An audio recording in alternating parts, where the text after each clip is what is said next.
Obrigado, pastora, obrigado, pastor, pelo convite. É sempre uma honra e sempre um frio na barriga estar aqui ao mesmo tempo. Tá com a pastora Aline ali agora, pregar para a família pastoral aqui nessa noite. Vamos lá. Irmão, você ora por mim aí na sua casa. Mas sabe uma coisa que eu fico pensando? Como é que Deus é sinistro, né? Desde a hora em que a pastora começou a ministrar aqui hoje, a adoração, viu, pastora? A cada palavra sua, eu sentia mais a confirmação daquilo que Deus me deu para falar hoje. Eu acredito que todo culto Deus inspira, eu acredito que todo culto o Espírito Santo está, mas eu não sei, tem alguns cultos que ele está de uma maneira um cadinho mais especial. Se a minha teologia estiver muito errada, depois vocês me corrigem. Mas hoje é um desses dias, sabe, que eu entendo, que eu estou sentindo no meu espírito de que algo vai acontecer na sua vida, na sua casa. Então, antes de eu ler o texto, antes de eu falar qualquer coisa aqui sobre a palavra, eu queria te dar 5 segundos para você compartilhar essa live. Compartilha aí com alguém que você sabe que precisa de uma palavra de Deus. Compartilha nominalmente, ou então vai no botãozinho de compartilhar. Compartilha na sua timeline aí, seja no Facebook, para onde quer que você esteja assistindo, ou pelo YouTube. Compartilha, porque eu tenho certeza que Deus nessa noite vai fazer algo muito especial. E como a pastora muito bem falou, não é porque eu estou pregando que Deus vai fazer algo especial. Deus vai fazer algo especial porque Ele quer tocar na sua vida, na sua família, na sua casa, e Ele quer fazer algo muito especial com você nessa noite. Convido você a abrir a sua Bíblia no Evangelho de Lucas, no capítulo 24. Evangelho de Lucas, no capítulo 24, nós vamos ler a partir do versículo 13. Lucas 24, a partir do versículo 13. Quero reforçar aqui, se você está chegando agora nas nossas lives, quero pedir para você compartilhar com outras pessoas, com seus amigos, seus parentes, pessoas que você sabem que precisam de uma palavra de Deus. E também todas as segundas, quartas, sextas e sábados, nós temos lives aqui na nossa igreja. E eu queria também que você participasse dessas lives durante a semana e compartilhasse também com outras pessoas. Lucas no capítulo 24, a partir do versículo 13, diz assim a palavra de Deus: naquele mesmo dia, 2 deles estavam indo para um povoado chamado Emaús, a 11 quilômetros de Jerusalém. No caminho, conversavam a respeito de tudo o que havia acontecido. Enquanto conversavam e discutiam, o próprio Jesus se aproximou e começou a caminhar com eles, mas os olhos deles foram impedidos de reconhecê-lo. Ele lhes perguntou: sobre o que vocês estão discutindo enquanto caminham? Eles pararam com os rostos entristecidos. Um deles, chamado Cleopas, perguntou-lhe: você é o único visitante em Jerusalém que não sabe das coisas que ali aconteceram nesses dias? Que coisas? Perguntou ele. O que aconteceu com Jesus de Nazaré, responderam eles. Ele era um profeta poderoso em palavras e em obras diante de Deus e de todo o povo, para tudo. Você está entendendo que eles estão falando com o próprio Jesus sobre o que aconteceu com o próprio Jesus? Jesus aparece diante daqueles 2 que estão saindo de Jerusalém e indo para Emaús, e eles falam para Jesus, contando para Jesus o que tinha acontecido com o próprio Jesus. Versículo 20. Os chefes dos sacerdotes e as nossas autoridades o entregaram para ser condenado à morte e o crucificaram. E nós esperávamos que era ele que ia trazer a redenção a Israel. E hoje é o 3º dia desde que isso tudo aconteceu. Algumas das mulheres entre nós nos deram um susto hoje. Foram de manhã bem cedo ao sepulcro e não acharam o corpo dele. Voltaram e nos contaram ter tido uma visão de anjos que disseram que ele está vivo. Alguns dos nossos companheiros foram ao sepulcro e encontraram tudo exatamente como as mulheres tinham dito, mas não viram. Versículo 25, ele lhes disse: como vocês custam a entender como demoram a crer em tudo que os profetas falaram? Não devia o Cristo sofrer essas coisas para entrar na sua glória? E começando por Moisés e todos os profetas, explicou-lhe o que constava a respeito dele em todas as escrituras. Ao se aproximarem do povoado para qual estavam indo, Jesus fez com que ia mais adiante. Mas eles insistiram muito com ele: fique conosco, pois a noite já vem e o dia está quase findando. Então, ele entrou para ficar com eles. Quando estava à mesa com eles, ele tomou o pão, deu graças, partiu e o deu a eles. Então os olhos deles foram abertos e o reconheceram, e ele desapareceu da vista deles. Perguntaram um ao outro, não estava queimando o nosso coração enquanto ele nos falava no caminho e nos expunha as escrituras? Levantaram-se e voltaram imediatamente para Jerusalém. Ali encontraram os 11 e os que com eles estavam reunidos, que diziam: é verdade, o Senhor ressuscitou e apareceu a Simão. Então os dois contaram o que tinha acontecido no caminho e como Jesus fora reconhecido por eles quando partia o pão. Enquanto falavam sobre isso, o próprio Jesus apresentou-se entre eles e lhes disse: paz seja com vocês. Eles ficaram assustados e com medo, pensando que estavam vendo um espírito. Então ele lhes disse: por que vocês estão perturbados? E por que levantam dúvidas no coração de vocês? Vejam as minhas mãos, vejam os meus pés, sou eu mesmo. Toquem-me e vejam. Um espírito não tem carne nem ossos, mas, como vocês estão vendo, eu tenho. Tendo dito isso, mostrou-lhe as mãos e os pés. E por não crerem ainda, de tão cheios de alegria e de espanto, ele lhes perguntou: vocês têm algo aqui para comer? Deram-lhe um pedaço de peixe assado, e ele o comeu na presença deles. E lhes disse: foi isso que eu falei quando ainda estava com vocês. Era necessário que se cumprisse tudo o que a meu respeito está escrito na lei de Moisés, nos profetas e nos salmos. Então lhes abriu o entendimento, para que pudessem compreender as escrituras, e lhes disse: está escrito que o Cristo haveria de sofrer e ressuscitar dos mortos no terceiro dia, e em que em seu nome seria pregado o arrependimento para perdão de pecados a todas as nações, começando por Jerusalém. Vocês são testemunhas dessas coisas. Eu envio a vocês a promessa de meu Pai, mas fiquem na cidade até serem revestidos do poder do alto. Vamos orar. Deus, que a tua palavra que foi lida nessa noite seja explanada pela minha boca de forma muito clara, da forma que o teu Espírito quiser, para que o teu Espírito inunde o coração de todas essas pessoas que estão nos vendo e nos ouvindo nessa noite. Deus, em o nome de Jesus, eu não sou nada especial sem o Senhor, mas contigo, com Jesus, eu tenho toda a autoridade, porque é no nome dele que eu falo.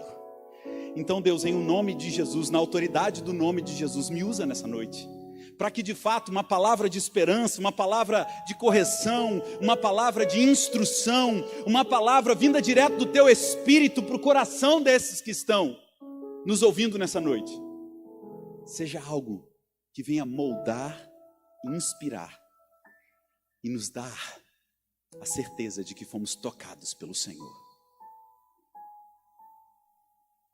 Deus, a tua presença está nesse lugar. Que a tua presença invada essa tecnologia e chegue inundando a casa das pessoas que estão nos ouvindo, dos louvores que já foi ministrado aqui, as palavras que já foram ministradas aqui.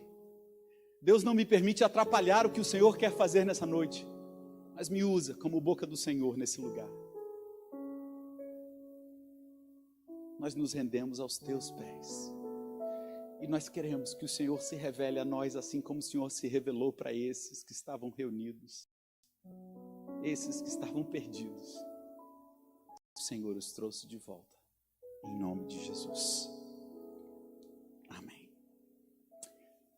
Queridos, eu não faço isso, mas eu vou pedir pela terceira vez, compartilha esse negócio. Eu tenho certeza que Deus quer usar você para alcançar mais gente. Compartilha. Eu vou te dar, enquanto eu bebo uma água aqui, você tem tempo de compartilhar. Clica aí embaixo desse vídeo, deve ter um botão de compartilhar. Compartilha.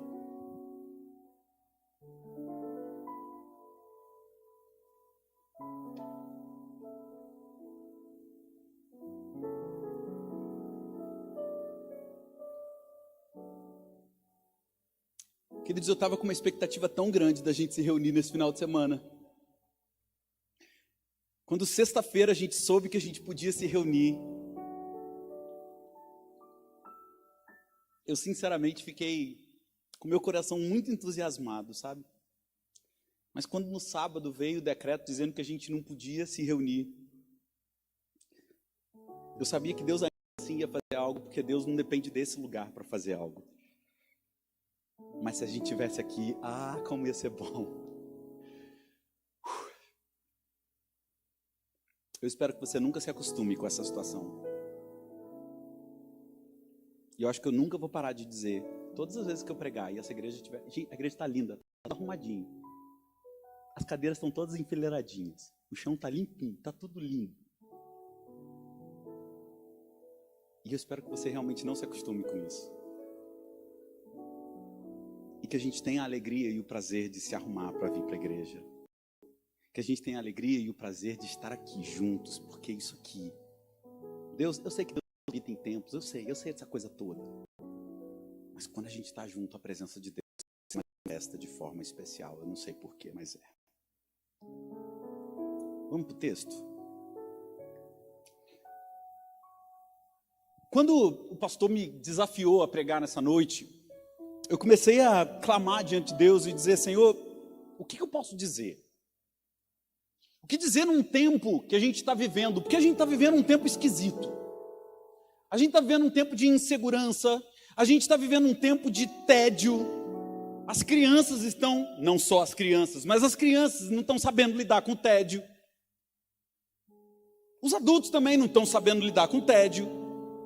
A gente está vivendo dias incertos, dias que parecem não ter fim. Quando a gente acha que o negócio vai acabar em março, ele vai para abril. Quando ele fala que vai acabar em abril, a gente tem uma notícia de que vai para maio. E o negócio parece, essa semana um discípulo meu me chamou e falou, pastor, a fábrica lá só em junho agora. Então a gente está vivendo dias incertos, dias de incertezas, dias de dúvidas, dias de insegurança. Só eu que tenho essa sensação ou você também tem? Quarentena era dezena, quinzena, depois vizentena, depois eu não sei mais o que virou. E como o pastor Elson bem fala, às vezes a gente se sente como, gente? Fala aí, você que conhece essa expressão?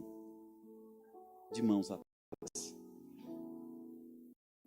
Tem funcionário que não sabe se vai estar empregado no final desse tudo. Dias de angústia, como é que vai ser o meu salário? Como é que vai ser no final do mês? E o meu sustento? Será que vão reduzir minhas horas? Será que vão me mandar embora? Aos empreendedores, aos comerciantes, profissionais liberais, meu Deus, quando é que esse negócio vai voltar? Quando é que eu vou poder vender o meu produto novamente para ter o sustento da minha família? Quando é que eu vou poder abrir a minha loja de forma definitiva? Como é que eu vou poder fazer para Deus clientes?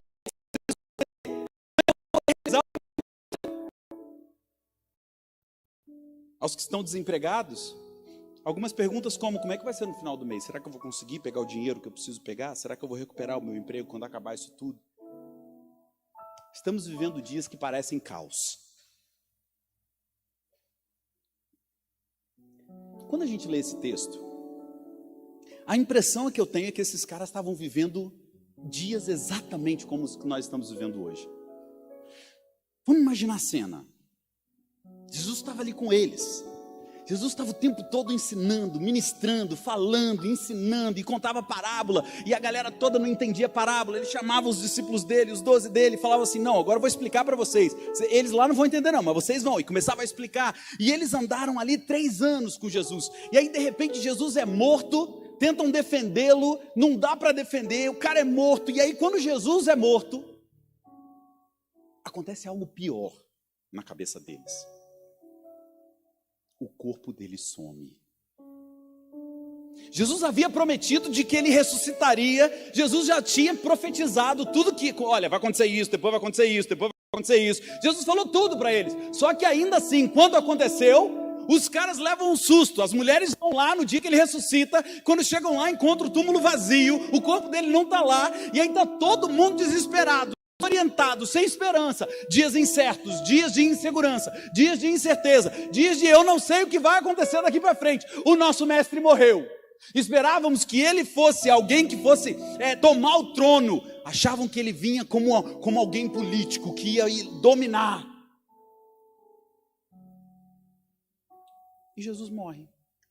E o corpo dele desaparece.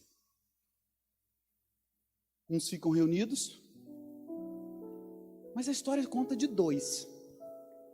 Dois que, na minha visão, ficaram tão desorientados que começaram a andar para Emaús. Não acho na Bíblia o que eles iam fazer em Emaús. Mas eles começam a andar. E o tema da noite hoje é: aonde estamos indo? Em dias incertos que estamos vivendo, muito parecido com o que esses caras estavam vivendo, onde estamos indo? Quem nós somos nessa história? E a primeira coisa que eu percebo, em tempos de crise, muita gente fica triste. Eu digo para você, é absolutamente normal ficar triste, óbvio. A vida não é em nenhum momento, e a pastora falou isso, a Bíblia não promete, Jesus não promete que a nossa vida vai ser um mar de rosas o tempo todo. Há dias de choro, há dias de tristeza, sim. Agora, o que me espanta nesse texto não é que os caras estavam tristes. O que me espanta é o porquê que esses caras estavam tristes. E mais, me espanta mais ainda, por que esses caras não reconheceram Jesus? E eu fui pedir a Deus uma resposta. E olha os versículos que eu encontrei nesse mesmo texto aqui, de Lucas 24. No versículo 19, 20 e 21 diz assim: Jesus perguntando para eles: que coisas aconteceram? E eles respondem: o que aconteceu com Jesus de Nazaré? Responderam eles. Ele era um profeta, poderoso em palavras, em obras diante de todo o povo. E aí eles começam a falar, os chefes, os sacerdotes, as autoridades, entregaram ele a ser condenado até a morte e o crucificaram. Nós esperávamos, versículo 21, que ele ia trazer a redenção de Israel, mas isso não aconteceu. Os caras ficaram tristes. Sabe por que eles ficaram tristes, queridos? Porque eles tinham uma visão errada de quem era Jesus.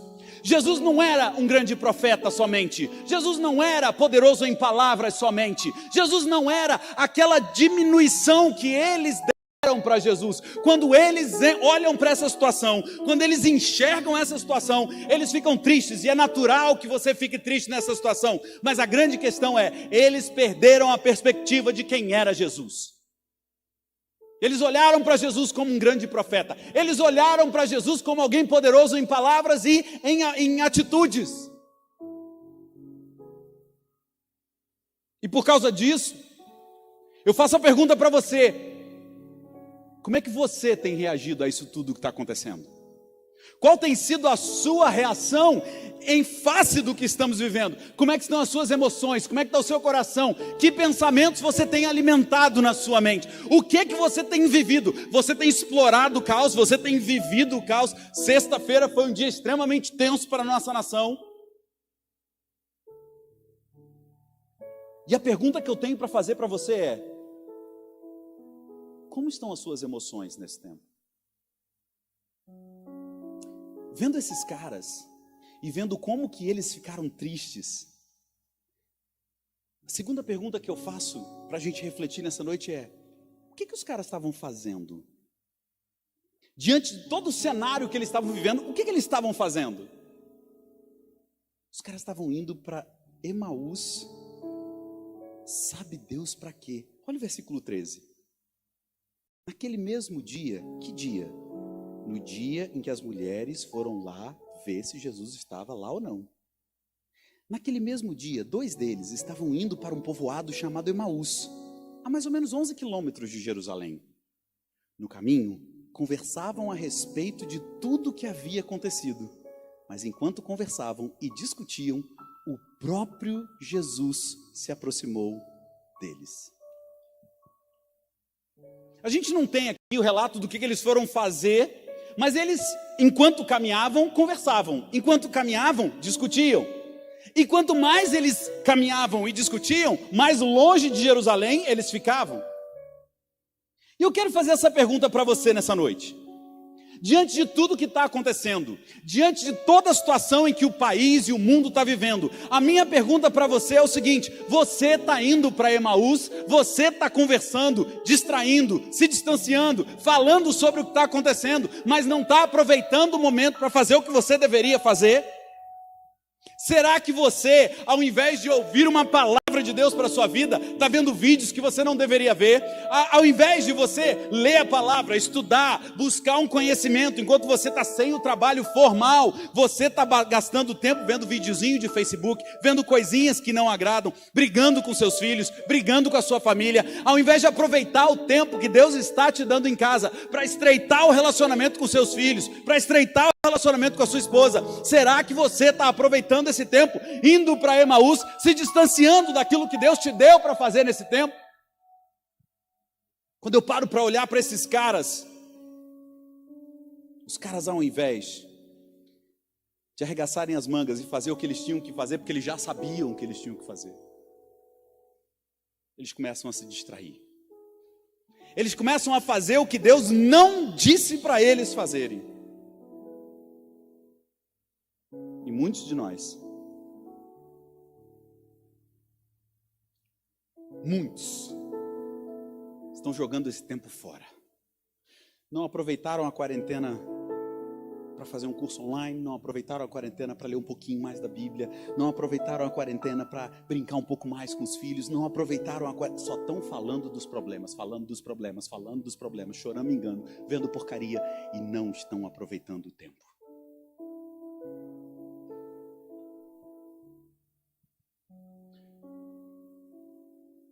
O outro ponto que eu vejo é o momento em que esses caras reconhecem Jesus. Olha que interessante, gente. Os caras estão ali, caminhando, não reconhecem Jesus, e na minha visão eles não reconhecem porque eles estão tristes, e porque eles estão tristes, eles estão com o olhar no problema, e eles não conseguem ali identificar Jesus naquela conversa, e Jesus chega lá na casa onde eles tinham que chegar, Jesus faz que ia andar mais um pouco, eles falam, não, está chegando a noite, fica com a gente aqui, fica aqui em casa. E olha o versículo 30. Quando estava à mesa com eles, tomou o pão, deu graças, partiu e deu a eles. Então os olhos deles foram abertos e o reconheceram, e ele desapareceu da vista deles. Eles reconhecem Jesus nesse tempo. Olha que interessante. Eles reconhecem Jesus porque Jesus fez algo por eles que eles estavam acostumados a ver Jesus fazendo. E a pergunta que eu tenho para você nessa noite é o seguinte: o relacionamento que você tem com Jesus já deixou alguma marca muito forte no seu coração? Tem alguma coisa no seu relacionamento com Jesus que marcou o seu coração de uma tal forma que todas as vezes que você vê aquilo ali, você fala, é Jesus, não tem dúvidas, é Jesus fazendo alguma coisa? Ou será que você está tão distante, que você não está conseguindo ver mais o partir do pão e o ceiar com Jesus? A minha oração nessa noite é que assim como Jesus partindo o pão, os olhos daqueles discípulos foram abertos, a minha oração nessa noite é que essa palavra invada o teu coração e traga esperança para você, e traga um novo tempo sobre a sua casa, e traga um novo tempo sobre a sua família, que te desperte de uma vez por todas, que você pare de mimimi, de mimemê, de ficar, chega! Jesus hoje está partindo o pão, Jesus hoje está distribuindo o pão, Jesus hoje está falando para você, amigo, eu estou aqui, amiga, eu estou aqui. Para de chorar, para de entender errado, para de ver coisa que não era para ver, para de ouvir o que não era para ouvir, comece a se concentrar naquilo que eu faço, naquilo que eu sou, porque é só assim que os nossos olhos serão abertos. Querido, nós não estamos em tempo de julgar. Nós não estamos em tempo de dizer quem tem mais ou menos fé. Mas nós estamos em tempo de termos os nossos olhos abertos por Jesus. E se a gente perder essa noção, a gente vai ficar olhando para as circunstâncias como aqueles dois de Emaús estavam olhando as circunstâncias. Eu fico imaginando a cena. Eu e alguém. De repente aparece Jesus. E Jesus pergunta para mim assim: por que vocês estão assim, cabisbaixos, tristes? E a minha resposta para ele seria, mas porque eu me considero um pouco meio Pedro, assim, sabe? Eu falo que eu não deveria falar às vezes, eu acho que eu não deveria. Quando eu vi, já foi. Eu teria cortado a orelha do cidadão também. Na verdade, a orelha não, a cabeça, porque Pedro tentou cortar, foi a cabeça, o cara que deve ter desviado. Ninguém mira na orelha, né? Vou falar sério. Já que é para fazer, faz direito. Mas eu imagino eu ali, trocando aquela ideia, e eu virar para o cara e falar, mas você não ouviu o que estava acontecendo aqui? Você não ouviu que o Jesus de Nazaré, que vinha restaurar todo o trono, ele ia restaurar Israel, e ele morre. E o pior, foram lá hoje para ver se o corpo dele estava lá e não está mais. Imagina o mico dos dois, quando os olhos se abrem, e eles percebem, meu Deus, eu estava conversando com o próprio Jesus, contando para ele o que aconteceu com ele, porque eu não tinha reconhecido.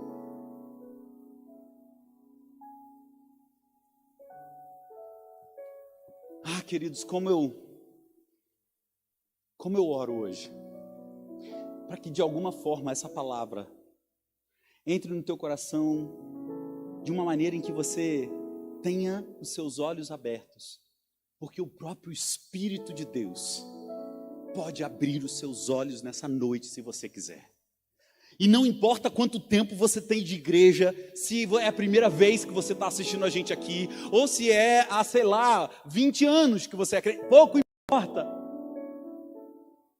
A questão é, muitas vezes, nós que temos um relacionamento com Deus, ainda assim nos distraímos no meio do caminho, nos perdemos no meio do caminho. E a minha oração, Senhor, abra os olhos do nosso povo nessa noite, abre os meus olhos, abre os olhos daqueles que me ouvem, abre os olhos daqueles que estão aqui e traz-nos de volta à nossa realidade. Essa tem sido e vai ser a minha oração, queridos. Quero repetir, primeira coisa, em tempos de crise nós ficamos tristes, e sim, temos todo o direito de ficar tristes, mas cuidado para não reduzir quem Deus é. Em segundo lugar, os caras estavam fazendo algo errado, eles estavam saindo da onde eles não deveriam ter saído, estavam distraídos, estavam indo para Emaús, sabe Deus fazer o quê? E enquanto estavam indo, se distraindo, eu quero trazer essa analogia dizendo que muitas vezes nós nos distraímos, nós fazemos coisas que não era para nós fazermos, nós fazemos muitas vezes coisas que Deus não nos pediu para fazer e nós queremos resolver da nossa própria forma. E quando a gente quer resolver da nossa própria forma, da nossa própria maneira, sem Deus falar conosco, sem Deus nos orientar, sem Deus nos dar a direção certa, a possibilidade da gente errar é muito grande.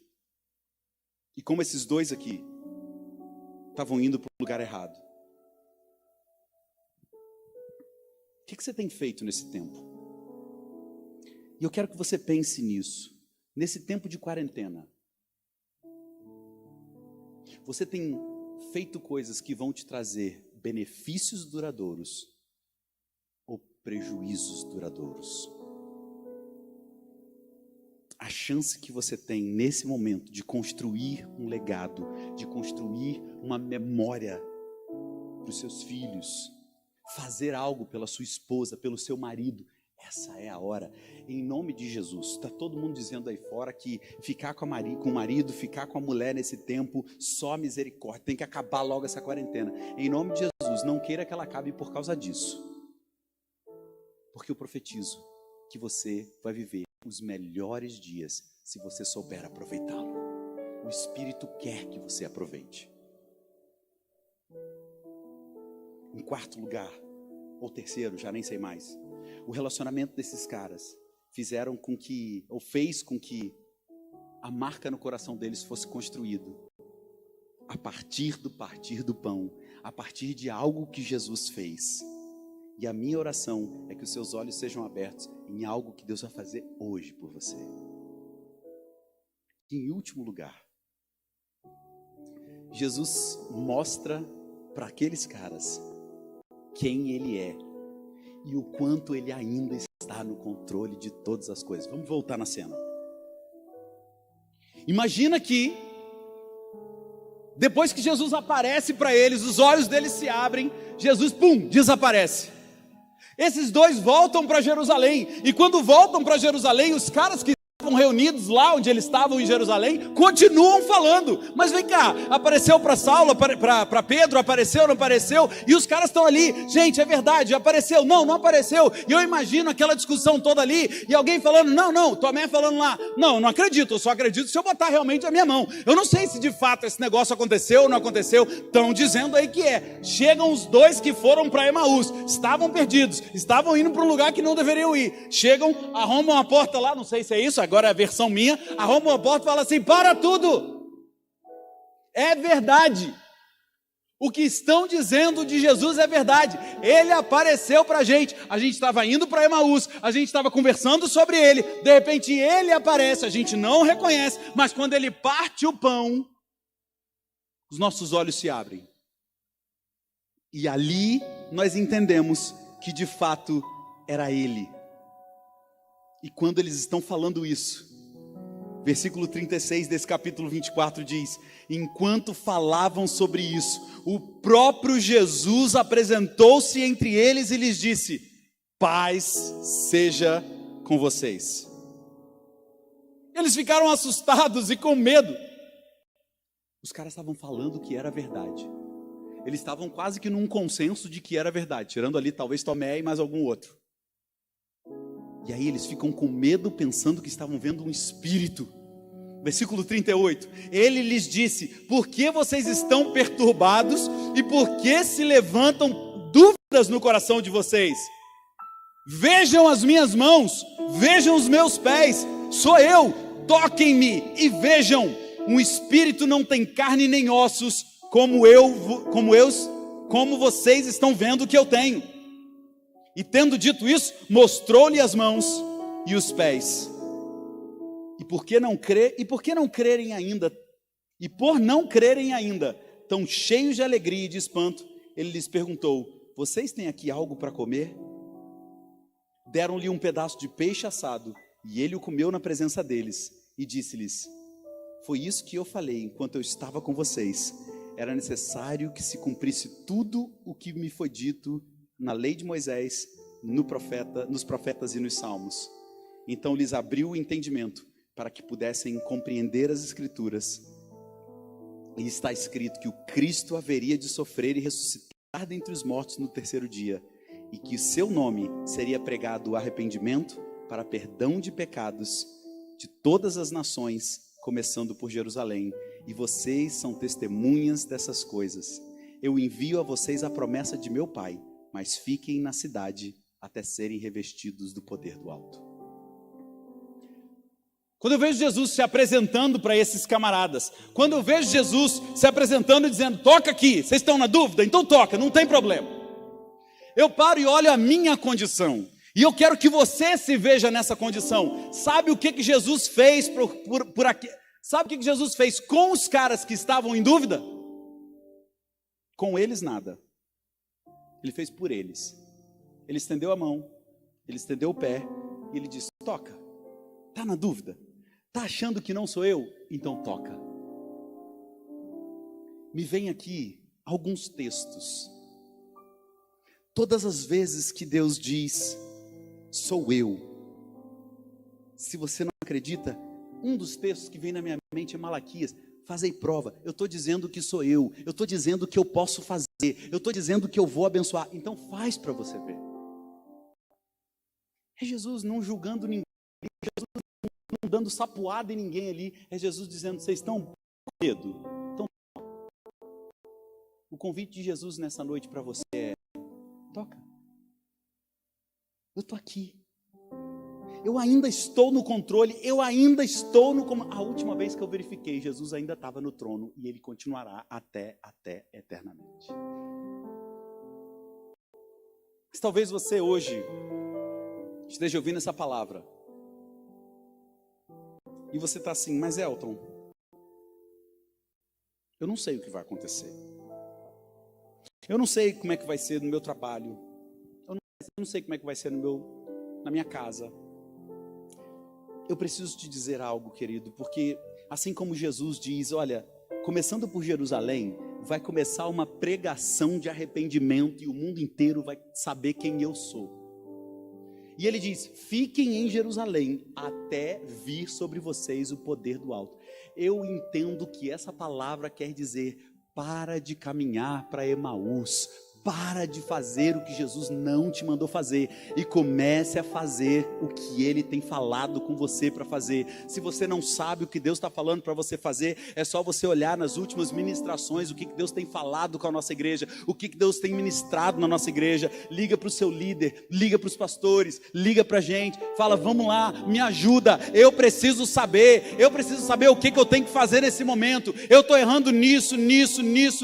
A pastora pregou na última palavra sobre o poder de uma confissão. Quando nós confessamos, nós somos perdoados, e não só isso, Deus endireita o nosso caminho. Então, se está na hora de você parar, de você confessar, para e confessa, e fala: eu estava indo para Emaús, eu estava na direção que não era para eu ir, eu estava fazendo coisas que não era para eu fazer. O que eu preciso fazer é: reconheça a autoridade de Jesus na sua vida. E se você se esqueceu de quem Jesus é, eu quero dizer para você: Jesus, Ele mesmo fala dele na palavra. Em João 6,35 ele diz que Ele é o nosso sustento. Eu sou o pão da vida, aquele que vem a mim nunca terá fome. Jesus é o seu sustento, querido. Jesus é o seu sustento, querida. Se você está com medo, Ele é o pão da vida. Ele vai continuar te dando aquilo que você precisa. Mas não só isso, Jesus é o caminho. Ele diz: eu sou o caminho, a verdade e a vida. Ele é caminho, Ele é verdade, Ele é vida. Nele nós não experimentaremos a morte eterna, nós não experimentaremos nada que o diabo pode nos oferecer. Por isso, nunca se esqueça que Jesus é o teu sustento, Jesus é o teu caminho. Mas não só isso, Jesus também é a tua direção. Eu sou a luz do mundo, diz Jesus em João 8,12. Quem me segue nunca andará em trevas, mas terá a luz da vida. Ele é a tua luz, Ele é a tua direção. Mas em João 10,7 ele diz: eu sou a porta das ovelhas, quem entra por mim será salvo. Jesus é a sua salvação. Se você está se esquecendo de quem Jesus é, Ele é o teu sustento, Ele é o teu caminho, Ele é a tua direção, Ele é a tua salvação. Jesus é o seu cuidado, querido. João 10,14 diz: eu sou o bom pastor e eu conheço as minhas ovelhas e dou a minha vida por elas. Jesus já deu a vida dele por você. Você acha que agora Ele vai te abandonar? Você acha que agora Ele vai te esquecer? Jesus é a sua salvação. Então repita comigo: Jesus é o meu sustento. Fala aí na sua casa: Jesus é o meu sustento. Profetiza, vai. Fala, amigo: Jesus é o meu caminho. Fala: Jesus é a minha direção. Repete, vai. Jesus é a minha salvação. Fala: Jesus é o meu cuidado. Ele cuida, Ele é o bom pastor, Ele não deixa a gente se perder, Ele se entregou por nós. Mas deixa eu dizer algo para você, querido: Jesus é a nossa fonte. Se você está achando que a sua fonte são os R$600 do governo, se você acha que a sua fonte é o seguro-desemprego, se você acha que a fonte que você tem é o seu empregador, em nome de Jesus, começa a entender que a fonte é o próprio Jesus. Ele diz: eu sou a videira verdadeira. João 15, no versículo 1, ele diz: meu pai é o agricultor, mas a fonte, eu sou a fonte, eu sou a videira verdadeira. Você tem que estar conectado comigo. Então repita comigo: Jesus é a minha fonte. Declara, querido, vai. Amém. Jesus é o meu modelo. Jesus é manso, Jesus é humilde de coração. Em Mateus 11:29 ele declara isso: eu sou manso e eu sou humilde de coração. Jesus é o meu modelo, Jesus é o meu exemplo, é nele que eu tenho que me inspirar. Declara na sua casa: Jesus é o meu modelo, vai. Jesus é eterno, querido. Ele diz em João 8:23: vós sois cá de baixo, mas eu sou lá de cima. Ele diz que Ele não é desse mundo. Os caras estavam lá esperando que Ele viesse restaurar Israel politicamente, economicamente, não sei, tomar o poder. E Jesus: eu não sou dessa terra, meu reino é de outro lugar, o meu reino é eterno. E Jesus diz em 8:58, João 8:58, eu lhes afirmo que antes de Abraão nascer, eu sou. Jesus não tem fim. Jesus é o fim. Jesus é o começo e o fim. Ele é o alfa, ele é o ômega, ele é o princípio, ele é o fim. É por ele todas as coisas foram criadas, todas as coisas foram criadas por ele, para ele e dele. E por último, se você está se esquecendo quem Jesus é, João 10,30 diz: eu e o Pai somos um. Se você hoje está duvidando de quem Jesus é o próprio Deus. É Ele que te sustenta. Ele é a sua fonte. Ele é aquele que não vai deixar o seu pé vacilar. Se você se lembrar de quem Ele é na sua vida.